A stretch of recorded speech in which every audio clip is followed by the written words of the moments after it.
Module 13, Thermodynamics. Determining change in enthalpy for a chemical reaction by experiment. Once you have a good understanding of what change in enthalpy in a reaction is, we can now discuss how to measure it. It can be measured one of three ways. First, via experiment. In Module 12, you did an experiment that involved calorimetry. That is one experimental technique to find change in enthalpy.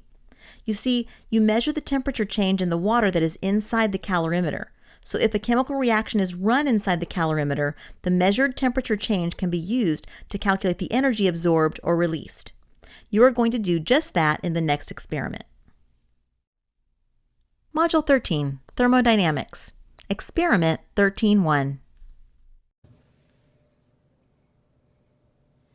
In this experiment, we're going to determine the delta H of a chemical reaction. Now, the two chemicals we're going to use as reactants are lye, which is a very strong base, and the acetic acid that's found in vinegar. The first thing we need to do is we need to measure a small mass of lye, and to do that, I'm going to measure a larger mass and do some math to be able to get a more accurate measurement of that. So we want to measure the mass of 10 tablespoons of lye so that we'll be able to then figure out the mass of a teaspoon. So 10 tablespoons of lye. And do this in a really well-ventilated area and protect your table. Even I have an old cookie sheet that I'm using just because this stuff is pretty caustic. If you get some on your hands, go wash them off immediately. And so just be very careful. So we want 10 tablespoons of lye, and I'm going to measure them into my mass scale.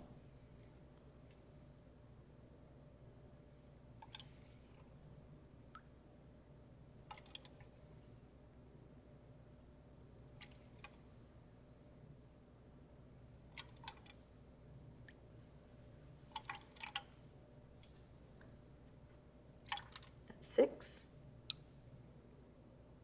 7. Now I'm actually doing something. I'll tell you in a minute what's going on here.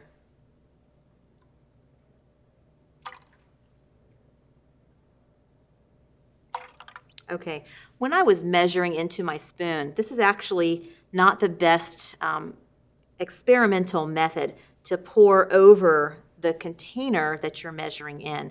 Ideally, I should have poured over the tray and then into the container, because if I over poured into my spoon, I would have spilled and got extra unmeasured material into my container. I just want you to know that so that you'll be aware of what the proper experimental technique is versus what I did, which is just to make it go a little more quickly for us in the lab. So I measured 10 tablespoons of the lye, and now I'm going to record the mass, and I have 150.0 grams. See if I can carefully turn it around so you can see that. So it's 150.0 grams for 10 tablespoons.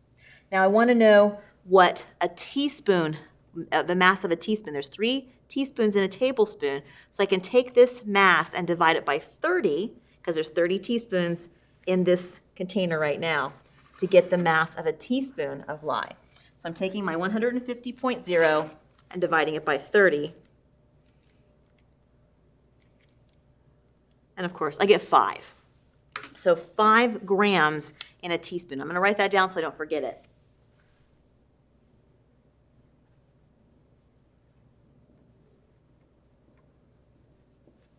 Okay, so 5 grams of lye, and actually that should be 5.0. Must be accurate, of course. Okay, so now that we have that, we have actually calibrated measuring spoons. So I know the calibration of this measuring spoon here. Okay, so what I want to do next is I want to eventually add a teaspoon of lye to some vinegar. But before I do that, I'm going to create my calorimeter. Okay, so I have 2 coffee cups here that I'm going to nestle one inside the other to create kind of a insulated container, and I want to add 100 milliliters of vinegar into that. So let me just set this down over here, and I'm going to use a graduated cylinder to measure 100 milliliters. This measures 50 at a time. So let me do that.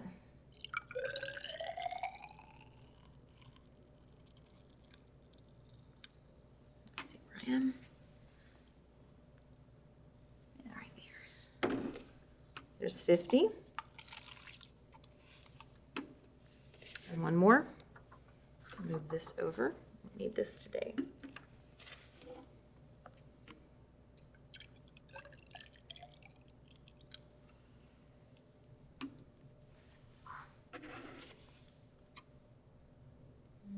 A little bit extra.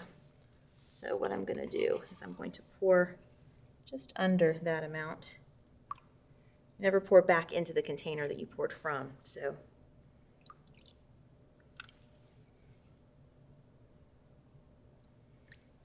there we go. Okay, so I have 100 milliliters of vinegar in my container. Okay, next thing we're going to do is we're going to add our thermometer into that calorimeter to get the temperature. And we need to let it sit for a couple of minutes to do that. It takes about 3 minutes just to get to that ambient temperature of the vinegar. It's not going to be too different from room temperature because the vinegar was at room temperature as well. So we're going to let that sit for just a couple minutes to get that initial temperature. So let me go ahead and write that down. Initial temperature.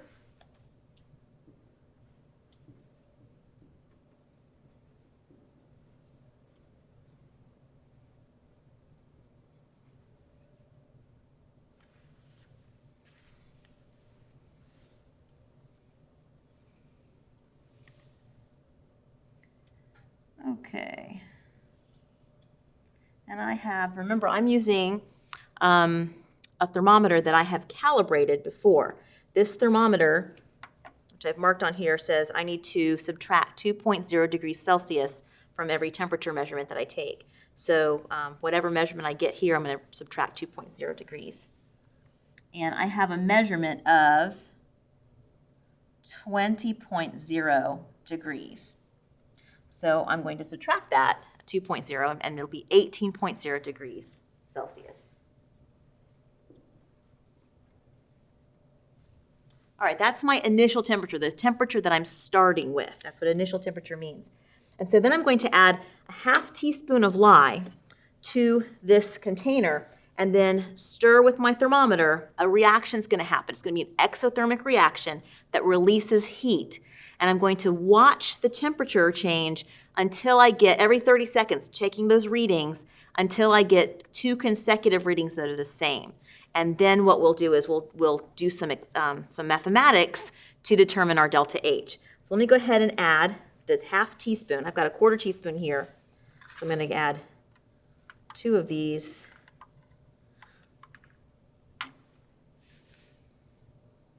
One, 2. Okay, and so an exothermic reaction should be occurring right now. And as it is, I should see my thermometer increasing in temperature. And actually I am. Right now it's already at 24 degrees Celsius. It's actually 22 when I subtract my 2.0. So we're going to take the temperature every 30 seconds. And at that point, we'll come back and we'll do some readings together. So the final temperature that I'm coming up with is my thermometer is reading 24 degrees Celsius, which again, I subtract my 2.0 degrees Celsius from my calibration, and that gives me 22 degrees Celsius. So I'm going to write that down for my final temperature.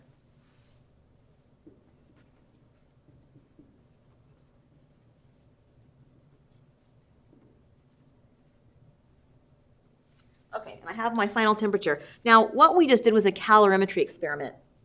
Calorimetry is a way of using a change in temperature to help determine the heat that was transferred in a chemical reaction. Now, there's an equation we use for this, and it's Q equals M times C times delta T. Q is the heat transferred, or the delta H, change in enthalpy, which is then equal to M times C times delta T.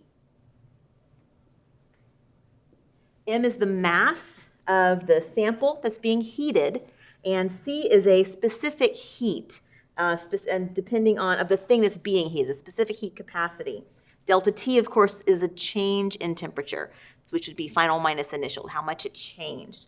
And so what we can do, if you remember we've done this before, you can ignore the calorimeter, the information that the calorimeter would have, and we can just focus on the material inside the calorimeter when we do this calculation. So the specific heat of vinegar is 4.1 joules per gram Celsius. I'm going to write that down. So C of vinegar, 4.1, and the units are joules per grams degrees Celsius. Okay, so that's a given, the specific heat of vinegar. All right, we need to now do the mass of the vinegar in the calorimeter and also the mass of the lye, so we can get the mass of the total contents in the calorimeter. The mass of the vinegar will be its volume, which is 100 milliliters that we've measured, times the density. Density is 0.99 grams per milliliter, so let me calculate that real quickly. So we have volume, 100 milliliters, times 0.99 grams per milliliter. And of course, we get 99 grams. Let me just write that down, 99 grams of vinegar that we used.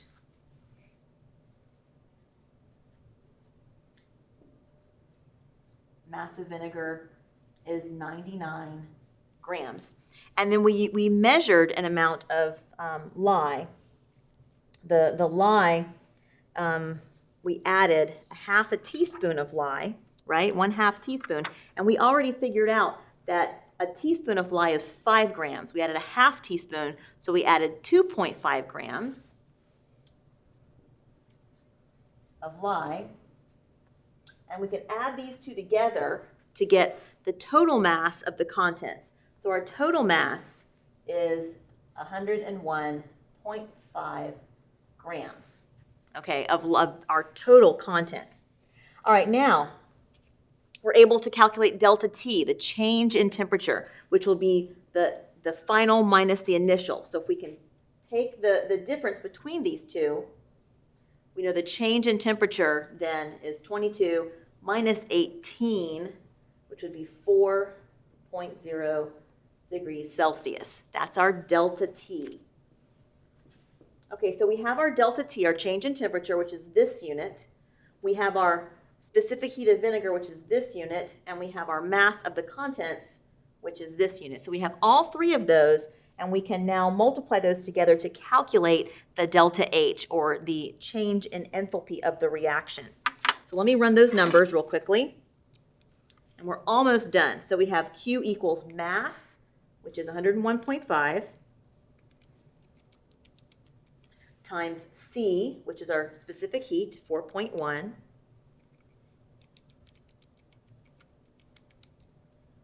times change in temperature, which is 4. Let me run those again. My calculator's not happy. 101.5 times 4.1 times 4.0. Okay, and I have 1,664.6. Use the correct. So our Q, 1,664.6. Now let's look at the units real quickly. I'm going to line these up. Mass, 101.5 grams times our specific heat, 4.1 joules grams degrees Celsius, times delta T, which is in degrees Celsius. So degrees Celsius and degrees Celsius cancel. Grams and grams cancel. What's our unit we have left in the numerator? Joules. So that's how we know what our unit is when we're done with our calculation. Now we're almost done.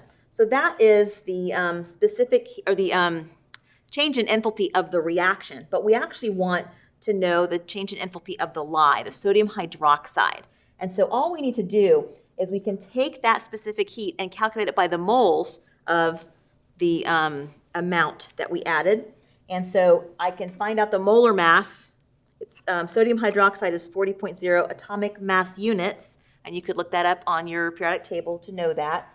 So we're going to take the mass of lye and divide it by that 40.0. Our mass of lye that we added was 2.5 grams, divided by 40. And that's going to tell us how many moles of lye we added. We added 0.625 moles of lye to this solution. So we can take that number of moles and we can divide our new delta H, or our calculated delta H, by the number of moles of lye. Remember, I calculated the number of moles of lye. Let me write it down for you to see.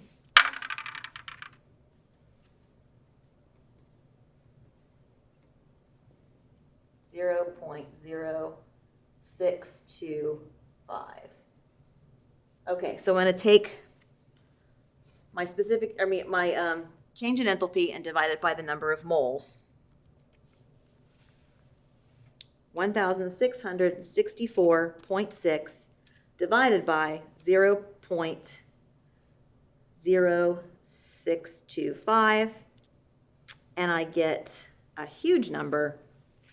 The delta H of sodium hydroxide equals 26,633.6. All right, why in the world did we do all of that? I want you to think about this. This was a kind of involved mathematical experiment. The scientists have done this for many, many substances to determine the change in enthalpy of those substances. It's important for you to understand the chemistry that goes on behind those values. When you look up in a chart and see a change in enthalpy, now you kind of know what scientists have to go through to get those numbers. And also it's good practice for you to learn how to manipulate information within the specific heat and change in enthalpy formulas that we are giving you.